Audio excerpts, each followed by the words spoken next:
wabarakatuh.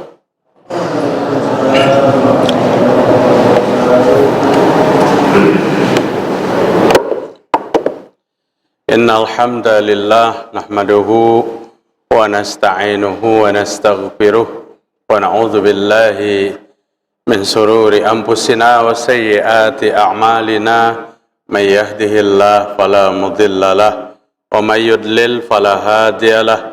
Asyhadu an la ilaha illallah wahdahu la syarika lah wa asyhadu anna Muhammadan abduhu wa rasuluhu la nabiyya ba'dah. Ya ayyuhalladzina amanu taqullaha haqqa tuqatih wa la tamutunna illa wa antum muslimun. Ya ayyuhan nasu taqu rabbakumul ladzi khalaqakum min nafsin wahidah wa khalaqa minha zawjaha wa bassa minhuma rijalan katsiran wa nisaa'a wattaqullaha alladzi tasaaluna bihi wal arham innallaha kana 'alaikum raqiba.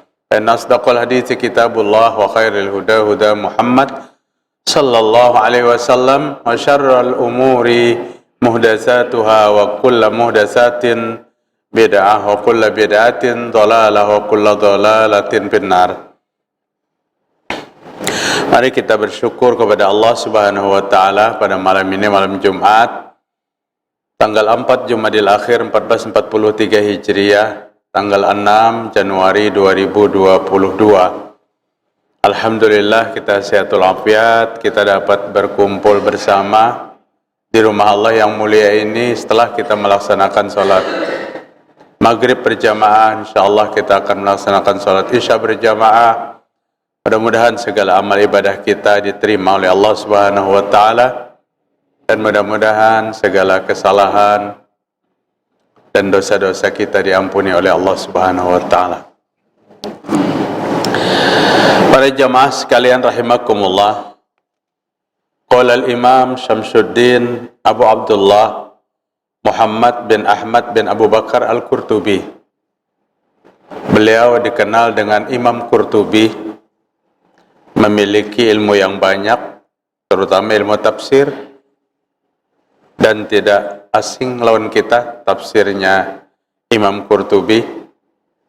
Beliau juga menguasai ilmu fikih, ilmu-ilmu agama Allah Subhanahu wa taala. Tufiya, beliau wafat 671 Hijriah. Rahimahullah fil Jami' al-Ahkamil Quran. Semoga Allah memberikan rahmat kepada Imam Al-Qurtubi tentang menguasainya beliau hukum-hukum Al-Quranul Karim. Jemaah sekalian yang ingin ulun sampaikan pada kajian kita, Imam Al-Qurtubi berkata, apa kata beliau?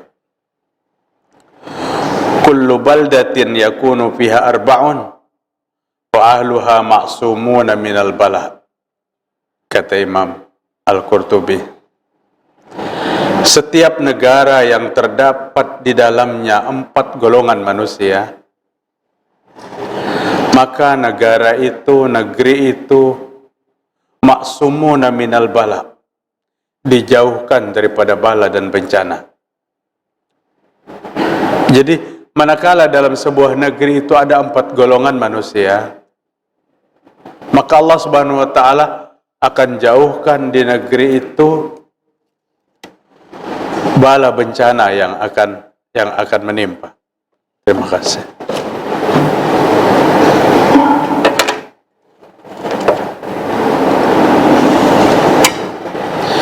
Bismillah.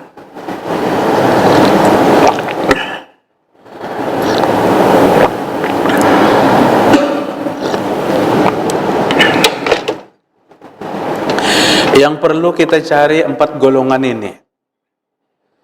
4 golongan yang membuat sebuah negeri itu tidak ditimpa oleh bala bencana yang banyak. Siapa 4 golongan itu? Yang pertama, imamun adilun la yuzlim. Pemimpinnya adil dan tidak menzolimi kepada rakyatnya. Itu yang pertama. Artinya manakala di sebuah negeri itu terdapat pemimpin yang tidak adil, kemungkinan besar bala bencana itu akan turun kepada negeri itu. Jadi kata Imam Al-Qurtubi, imam yang adil, pemimpin yang adil dalam sebuah negara, itu menentukan kedamaian negeri itu daripada mara bahaya yang akan Allah timpakan kepada negeri itu. Satu. Yang kedua, kata Imam Al-Qurtubi, wa alimun ala sabilil huda. Terdapatnya para ulama di negeri itu yang istiqomah memegang teguh Al-Quran dan Sunnah, jalan petunjuk. Jadi golongan yang kedua yang menjadikan negeri itu tidak ditimpa oleh musibah, adanya para ulama yang konsisten dalam memegang teguh Al-Quran dan Sunnah Nabi Muhammad sallallahu alaihi wasallam. Yang ketiga, wa masyayikhun ya'muruna bil ma'ruf wa yanhauna 'anil munkar wa yuharriduna 'ala talibil ilmi al-Qur'an. Golongan yang ketiga yang menentukan sebuah negeri itu tidak diturunkan bala bencana, seorang masyayikh, seorang pendidik yang mengajak kepada manusia untuk berbuat baik dan melarang manusia untuk berbuat kemunkaran. Wa yuharriduna 'ala talibil ilmi, dan masyayikh itu memberikan motivasi kepada umat 'ala talibil ilmi al-Qur'an, untuk menuntut ilmu Al-Quran. Adapun golongan yang keempat yang menentukan bala bencana tidak akan ditimpakan kepada sebuah negeri, wa nisa'uhum mustawratun, wanita-wanitanya tutup aurat. Jadi bala bencana tidak akan turun kepada sebuah negeri jika wanitanya menutup aurat. La tabarrajna tabarrujal jahiliyatil ula. Wanitanya tidak tampil tabarruj seperti orang-orang jahiliyah yang menampakkan auratnya. Para jamaah sekalian rahimakumullah, Allah Subhanahu wa taala, Imam Al-Qurtubi rahimahullah menyebutkan dengan 4 fondasi dalam sebuah negara. Yang negeri itu tidak ditimpakan bala bencana manakala ada 4 golongan. Yang pertama, pemimpinnya adil. Dan yang kedua, masyayikhnya, guru-guru agamanya, ulama-ulamanya mengajak manusia beramar ma'ruf nahi munkar dan memberikan motivasi kepada para penuntut ilmu Al-Quran. Ini yang maksud tulut. Yang kedua, wa alimun ala sabilil huda. Yang kedua, ulama-ulamanya berada pada jalan Al-Quran dan Sunnah. Di sini tidak menjelaskan sedikit atau banyaknya para ulama. Tapi yang menjadi ukuran Imam Qurtubi rahimahullah dengan merujuk kepada penjelasan-penjelasan Al-Quran dan Sunnah Nabi Muhammad SAW, ulama yang istiqomah pada Al-Quran dan Sunnah menjadikan perisai di sebuah negeri. Negeri itu tidak diturunkan bala bencana. Kemudian yang ketiga, masyayikh, guru-guru, pendidik-pendidik yang mengajak kepada manusia untuk beramar ma'ruf nahi munkar dan memberikan motivasi kepada para talibil ilmi Al-Quran, kepada penuntut-penuntut ilmu dan penuntut-penuntut Al-Quran. Wa nisa'uhum mustawratun, wanita yang menutup aurat adalah termasuk wanita yang memberikan andil besar dalam sebuah negeri itu. Allah tidak turunkan bala bencana. Artinya, makin banyak wanita yang tidak menutup aurat, makin banyak kemungkinan dalam sebuah negeri itu akan Allah turunkan bala bencana yang silih berganti. Kita akan jelaskan satu persatu para jemaah sekalian. 4 pondasi negeri. 4 pondasi negeri, jika tidak ingin negeri itu diturunkan bala bencana, belum hilang pada ingatan kita. Baru saja negeri ini mendapat bencana besar dan bencana yang berurutan. Persis satu tahun setelah terjadi kebanjiran besar di Kalimantan Selatan, Kalimantan Timur, Kalimantan Tengah, dan Kalimantan Barat yang terakhir. Kita dihebohkan lagi dengan satu bencana, meletusnya Semeru. Yang menewaskan tidak 1 orang, 2 orang, tapi banyak sekali orang yang meninggal karena bencana itu, Semeru itu. Kita tidak berharap ada bencana lagi yang menyusul. Tapi kita harus siapkan 4 golongan ini sebagai perisai dari turunnya bala bencana. Siapa 4 golongan? Imamun adilun, golongan yang pertama. Pemimpinnya betul-betul adil. Allah Subhanahu wa ta'ala menyuruh semua manusia itu berbuat adil. Innallaha ya'muru bil adli wal ihsan. Allah menyuruh manusia untuk berbuat adil dan berbuat baik.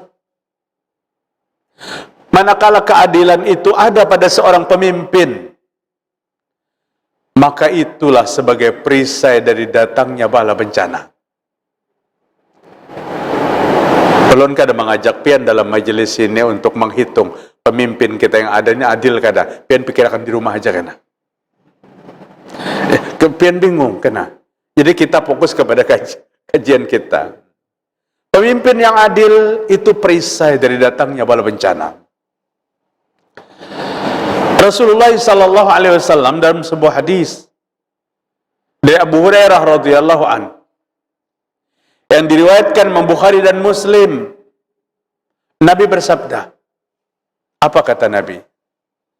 Sab'atun yuzilluhumullahu fi zillihi yauma la zillan illa zilluh. Ada 7 golongan manusia yang pada hari kiamat 7 golongan ini mendapat kenaungan dari Allah, yang pada hari itu kada ada kenaungan sama sekali. Artinya pada hari itu manusia berpanas sebarataan. Tapi ada kelas VIP 7 golongan yang Allah berikan kenaungan kepada mereka. Dari 7 golongan itu, justru golongan yang pertama adalah pemimpin yang adil. Pemimpin yang memimpin rakyatnya dengan keadilan. Maka pemimpin itu akan dinaungi oleh Allah Subhanahu wa ta'ala. Dan pemimpin seperti ini yang Nabi sebut pertama kali menjadi orang yang mendapat kenaungan nanti di padang mahsyar. Setelah itu siapa? Rajulun qalbuhu mu'allakun bil masajid. Orang yang akan dinaungi pada hari kiamat, seorang laki-laki yang hatinya merindukan masjid. Wa rajulan yatahabba fil ijtama' alaihi wa tafarraqa alaihi. 2 orang laki-laki atau lebih bertemu dan berpisah karena Allah Subhanahu wa taala. Wa rajulun tasaddaqa bi sadaqatin hatta la ta'lamu shimaluhu ma tunfiqu yaminuhu. Seseorang yang bersedekah dengan tangan kanannya sehingga tangan kirinya tidak tahu apa yang diberikan oleh tangan kanannya. Wa rajulun da'athu imra'atun zatu mansabin wa jamalin inni akhafullah. Seorang laki-laki yang diajak oleh perempuan cantik untuk berbuat mesum. Apa jawabannya? Aku takut kepada Allah Ta'ala. Artinya dia tolak dengan penuh ketulusan. Wa rajulun zakarallahu khalian fafadat ainah. Seorang laki-laki yang duduk di tempat yang sepi sehingga melelehlah kedua air matanya. Duduk di tempat sepi meleleh kedua air mata. Kenapa? karena mengingat kesalahan-kesalahan yang banyak pada masa lalu. Ini golongan-golongan yang akan dinaungi oleh Allah pada hari kiamat. Justru dari 7 golongan ini, pemimpin yang adil adalah golongan yang pertama, yang mendapat kenaungan dari Allah Subhanahu wa taala. Pemimpin yang adil adalah satu golongan manusia, pemimpin yang akan menentukan tentram dan tidaknya negeri yang dia pimpin. Sampai karena pemimpin yang adil, Allah Subhanahu wa taala tidak menurunkan bala bencana. Dalam sebuah hadis dari Abu Hurairah radhiyallahu anhu, diriwayatkan Imam Bukhari dan Muslim, Nabi sallallahu alaihi wasallam bersabda, apa kata Nabi kita? Innallaha yarda lakum salasan wa yaskhatu lakum salasan. Allah ridho kepada kalian dengan 3 macam yang kalian lakukan. Ada 3 hal yang dilakukan oleh manusia yang membuat Allah itu ridho.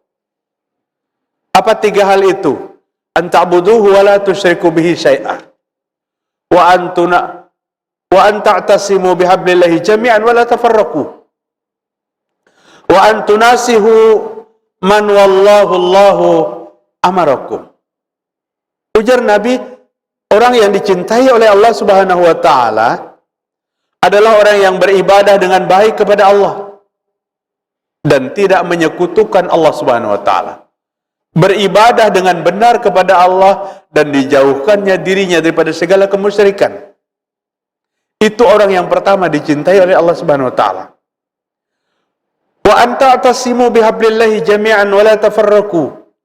Golongan yang kedua, orang yang berpegang teguh kepada agama Allah, Al-Quran dan Sunnah, dan dia tidak pernah bercerai-berai. Dan golongan yang ketiga, wa antunasihu man wallahu Allahu ma amarakum. Orang yang memberikan nasihat kepada siapa? Dia memberikan nasihat kepada orang yang Allah pilih untuk mengurus urusan kalian. Siapa yang mengurus urusan kita? Umaro kita, pemimpin kita. Artinya apa? Mendapatkan pahala keridhaan Allah yang sangat tinggi manakala seseorang mampu memberikan nasihat dengan baik kepada pemimpin yang dianggapnya pemimpin itu menyeleweng, kepada pemimpin yang dianggapnya pemimpin itu tidak berpihak kepada rakyat yang dipimpinnya. Artinya dia tidak zalim. Kepada pemimpin yang zalim, maka Allah menyuruh kepada manusia untuk memberikan nasihat. Berikanlah nasihat dengan kesantunan dan kehormatan manakala itu terdapat. Artinya jamaah sekalian, jika kita menemukan satu pemimpin yang tidak kita harapkan, maka kita dibolehkan untuk memberikan nasihat kepada pemimpin itu. Dan ini termasuk satu perbuatan yang sangat diridhoi oleh Allah Subhanahu wa taala, yang sangat dicintai oleh Allah Subhanahu wa taala. Para jamaah sekalian rahimakumullah. Adapun golongan yang kedua, wa alimun ala sabilil huda. Ulama yang istiqomah berada pada jalan petunjuk, jalan hidayah. Maksudnya apa? Ulama yang komitmen kepada Al-Quran dan kepada sunnah Nabi Muhammad SAW. Manakala manusia meninggalkan apa yang Allah berikan kepada kita lewat Al-Quran dan sunnah, maka ancaman dari Allah Subhanahu wa taala apa? Antusibahum fitnatun aw yusibahum adzabun alim. Falyahzaril ladzina yukhalifuna an amrihi an tusibahum fitnatun aw yusibahum adzabun alim. Surah An-Nur ayat 63. Hendaklah merasa takut, kata Allah Ta'ala. Siapa yang Allah ajari supaya dia takut? Alladzina yukhalifuna an amrihi. Orang yang selalu berselisih dengan apa yang diperintahkan oleh nabinya.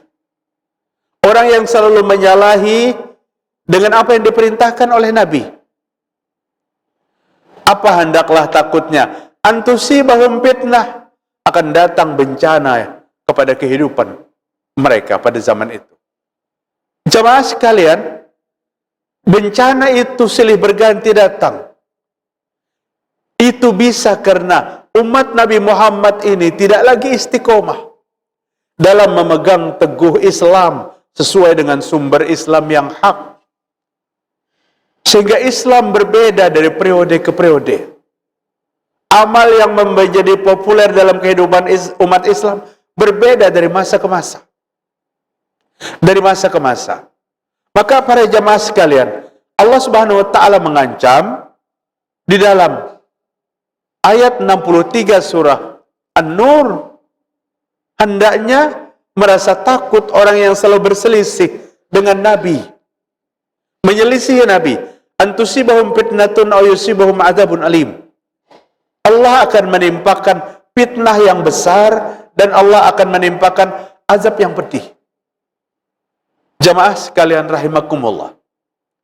Tadi di awal pembicaraan kita, Imam Qurtubi mengatakan 4 pondasi sebuah negara yang Allah tidak turunkan bala bencana kepada negara itu. Yang pertama, negara itu dipimpin oleh pemimpin yang adil. Yang kedua, negeri itu, ulama yang ada di negeri itu, komitmen berada pada jalan sunnah Nabi Muhammad SAW. Artinya, bukan ukuran banyaknya ulama. Mungkin suatu saat terjadi banyaknya ulama, tapi terjadi bala bencana. Kenapa? Karena di sekian banyak ulama itu tidak lagi istiqomah memegang teguh ajaran Nabi Muhammad SAW. Maka yang dikatakan oleh beliau, Imam Al-Qurtubi, seorang ulama yang komitmen dalam Al-Quran dan Sunnah. Maka itulah ulama yang menjadi perisai, menjadi benteng datangnya bencana dari Allah Subhanahu wa taala. Dan ini sulit untuk kita dapatkan. Para jamaah sekalian rahimakumullah. Allah Subhanahu wa taala berfirman dalam surah Al-An'am 116.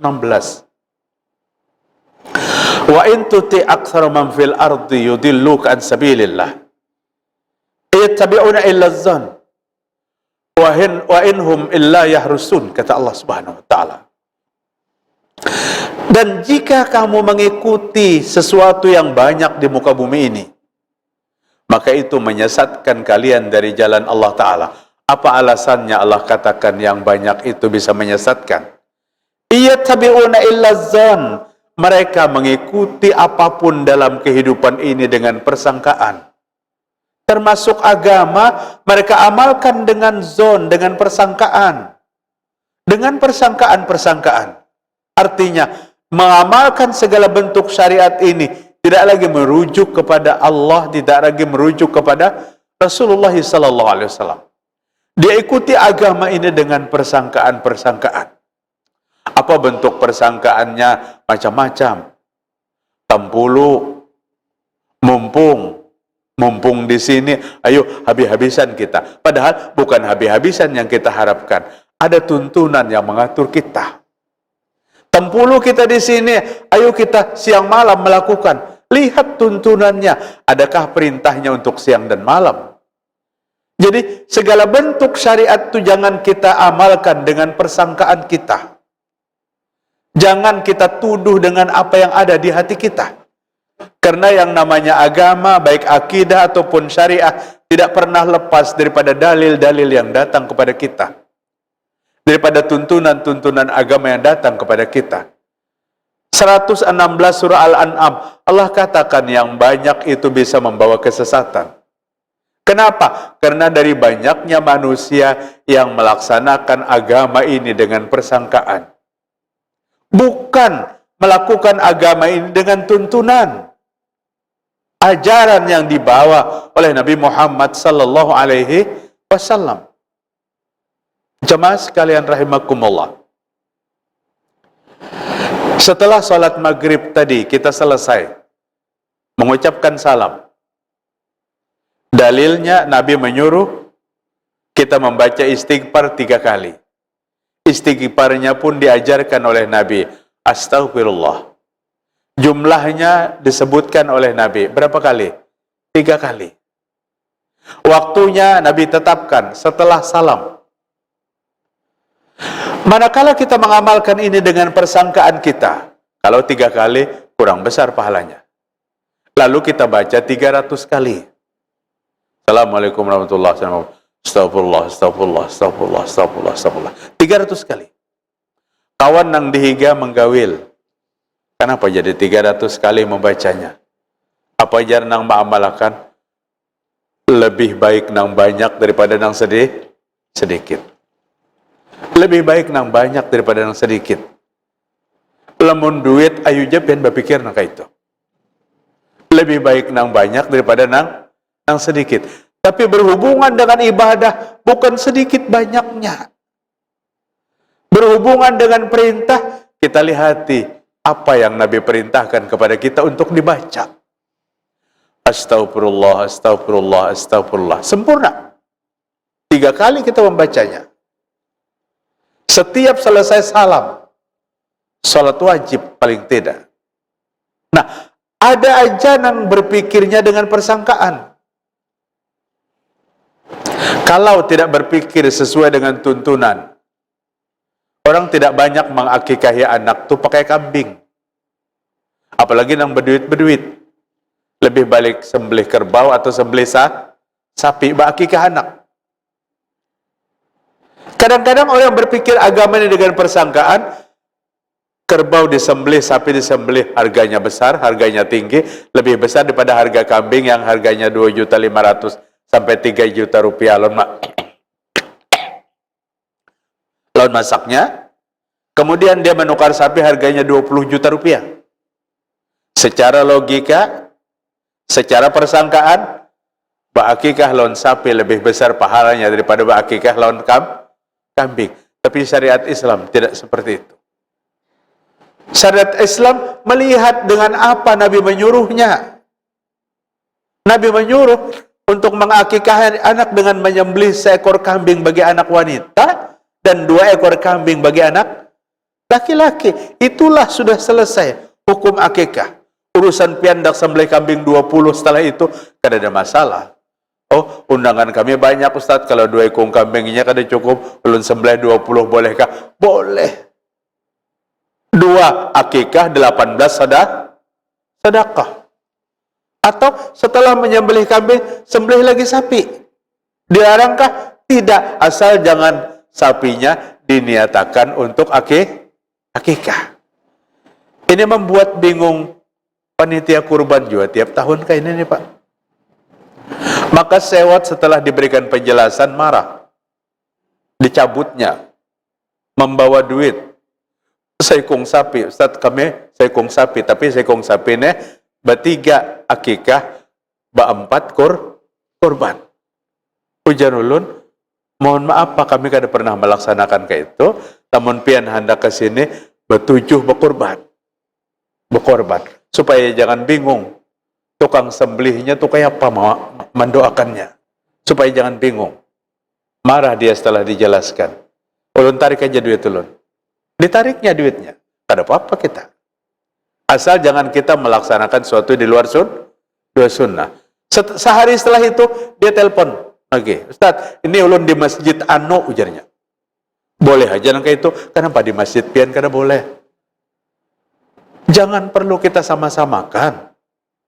Maka Imam Al-Qurtubi rahimahullah katakan, keistiqomahan seorang ulama dalam memegang teguh sabilul huda, Al-Quran dan Sunnah, itu menjadi perisai negeri itu dari bala bencana. Makin banyak ulamanya yang sudah keluar daripada sunnah, makin dekat bala bencana akan datang. Makin dekat bala bencana akan datang kepada kita. Jadi kita dituntut untuk istiqomah. Dan jamaah sekalian rahimakumullah, 16 surah Al-An'am yang ulun bacakan itu, Allah menyebutkan jika mengikuti kebanyakan manusia di muka bumi, mereka akan menyesatkan kita. Apa alasannya mereka menyesatkan? Iyattabi'una illa dzan. Mereka mengikutinya dengan persangkaan-persangkaan termasuk agama. Artinya majelis ini sama sekali tidak pernah katakan orang yang banyak golongannya itu sesat, tidak.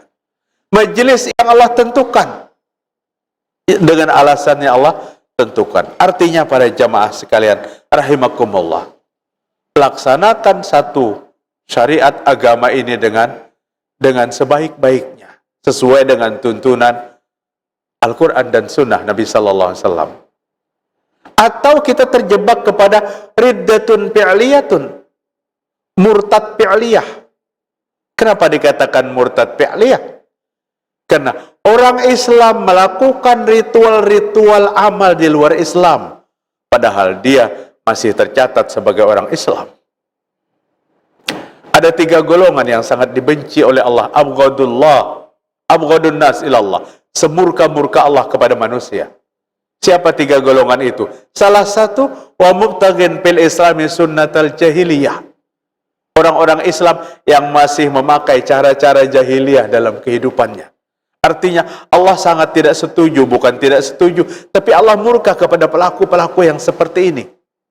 Dan di dalam tuntunan beragama, pembinaan akidah kita, ritual yang bukan Islam diamalkan oleh orang Islam. Manusia itu terjebak kepada murtad fi'liyah. Sekalipun catatan kehidupannya masih muslim, dia dielu-elukan karena tokoh Islam, tangannya dicium bolak-balik apabila bertamuan orang, tapi ritualnya tiap hari bukan ritual Islam. Jamaah sekalian rahimakumullah, itu yang Allah katakan dalam 116, maka laksanakan segala bentuk apa yang dilakukan termasuk agama sesuai dengan apa yang diajarkan kepada kita. Kemudian para jamaah sekalian, apalagi yang menjadi perisai, menjadi benteng daripada bala bencana sebuah negara. Wa masyayikhun ya'muruna bil ma'ruf wa yanhauna 'anil munkar wa yuharriduna 'ala talibil ilmi al-Qur'an. Adanya masyayikh, pendidik-pendidik yang mengajak kepada manusia untuk beramar ma'ruf nahi munkar. Bapak Ibu, tahukah kita, amar ma'ruf nahi munkar itu tugas semua manusia, tugas semua orang Islam. Amar ma'ruf bukan tugas para ulama saja, bukan tugas para dai aja. Amar ma'ruf itu mengajak manusia berbuat baik, itu tugas semua manusia. Jika ini bukan tugas alam, apakah Islam sampai kepada kita hari ini? Tapi semua bertugas untuk menyampaikan dakwah ini.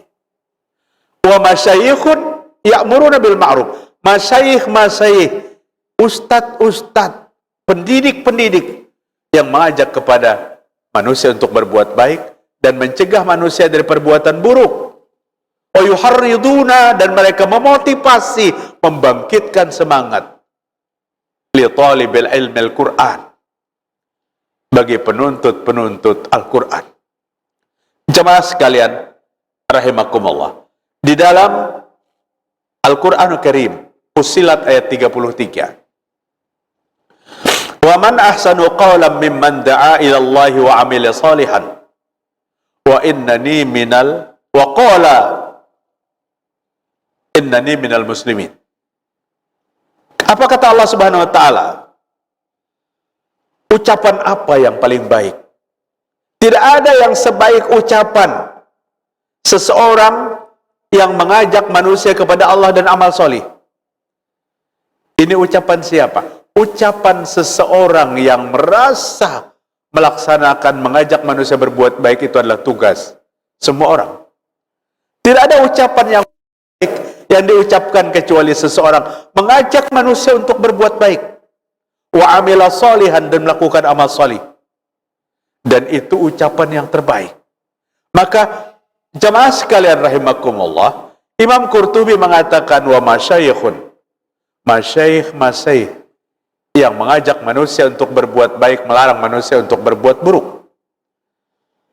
Wa yuharriduna ala talibil ilmi al-Qur'an, memberikan semangat, motivasi kepada penuntut ilmu Al-Quranul Karim.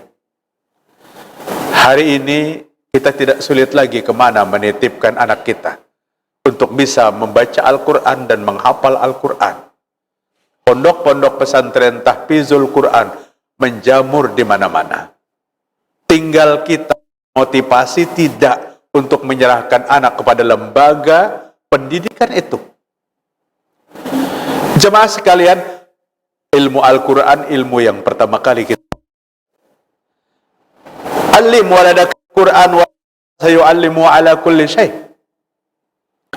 Seorang ulama salafus salih berkata, ajarkan anakmu Al-Quran.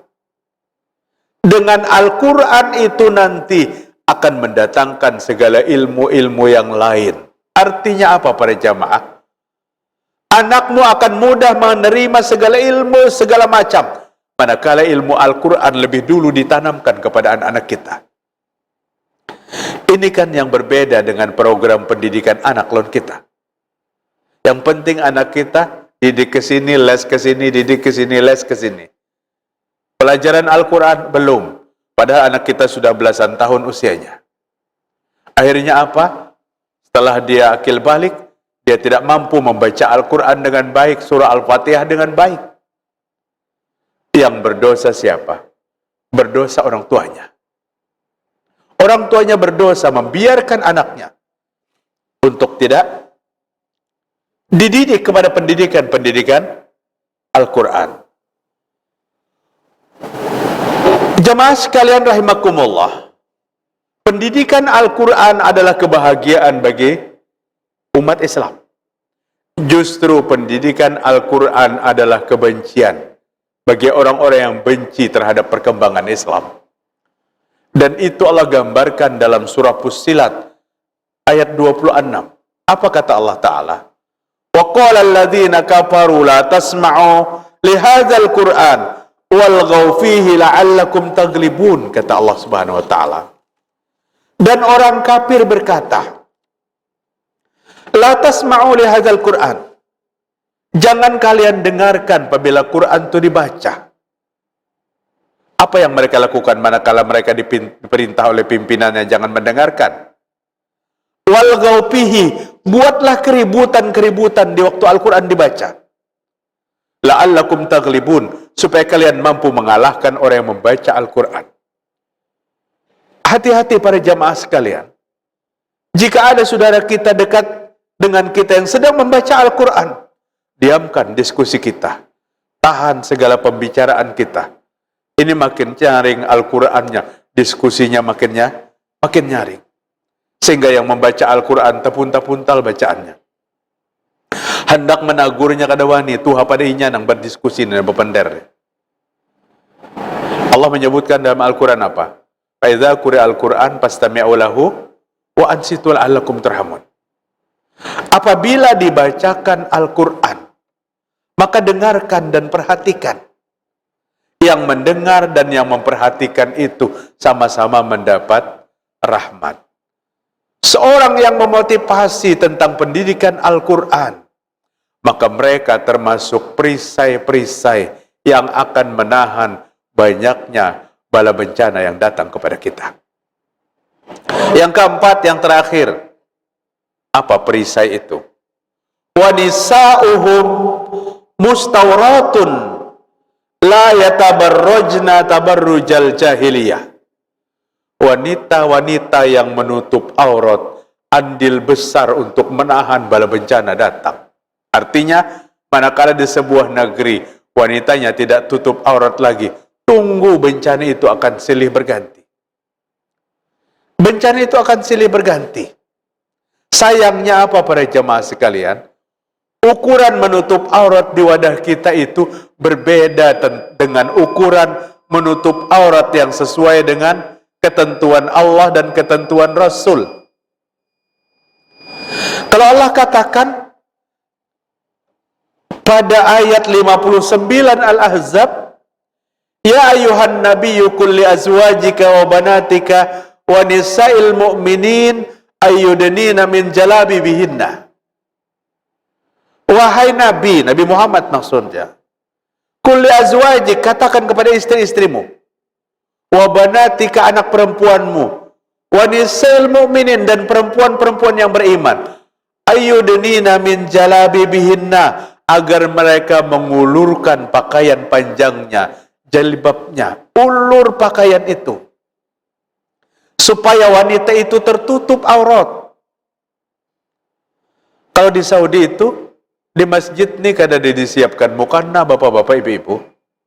Masjid apa aja, masjid terbesar, Masjidil Haram, Masjid Nabawi, ada masjid-masjid kecil, Masjid Imam Bukhari, dan masjid macam-macam. Kada ada mukana. Kenapa? Wanita yang datang ke tempat itu, pakaiannya sudah siap untuk dibawa sholat. Tapi coba akan di wadah kita kada disiapkan mukana, kada jadi sholatnya. Kenapa? Karena datang bulik bagawi, roknya di atas lintuhut, tangan bajunya you can see.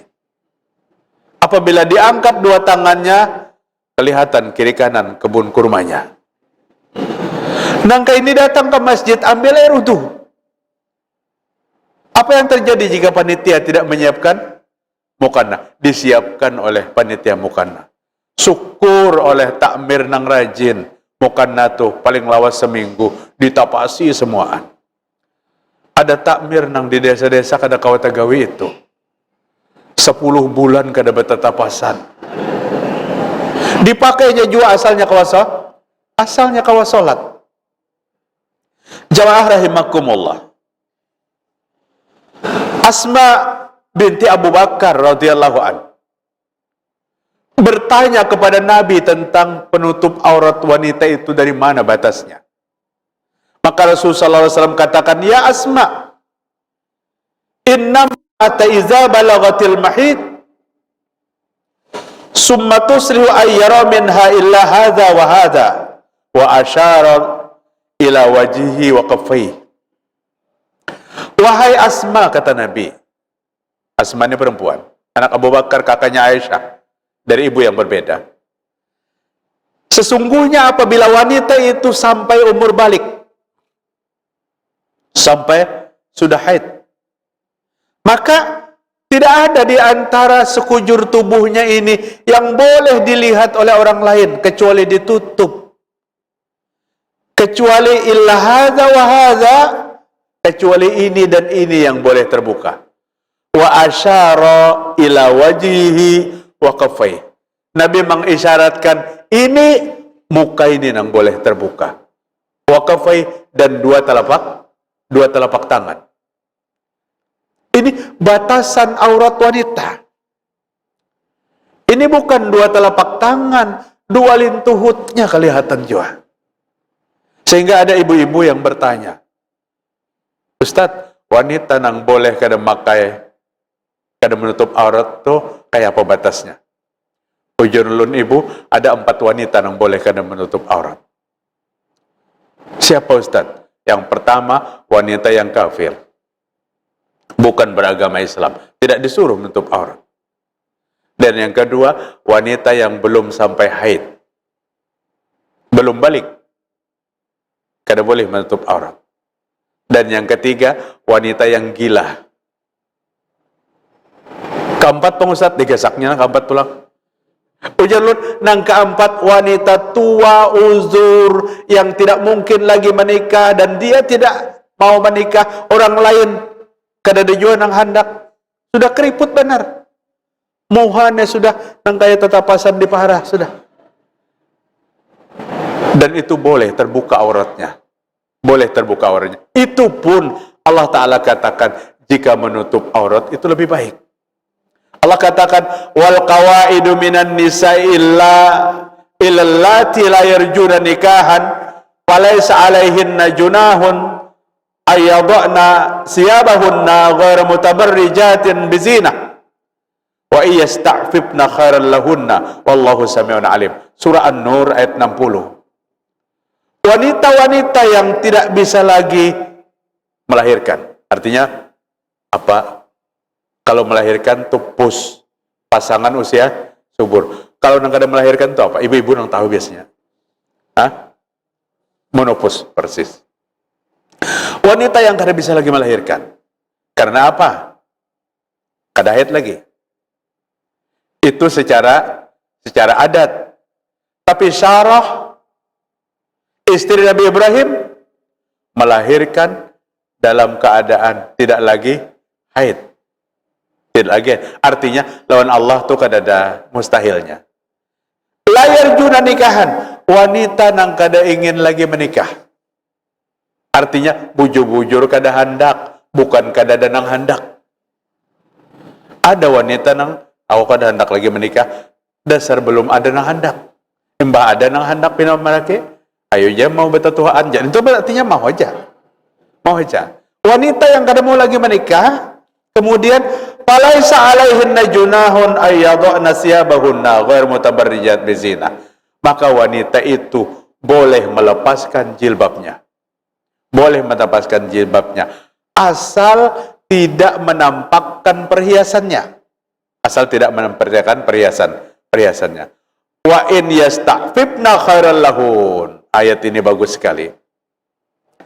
Dan jika wanita setua apapun masih mampu menutup auratnya dengan baik, tentu itu lebih baik.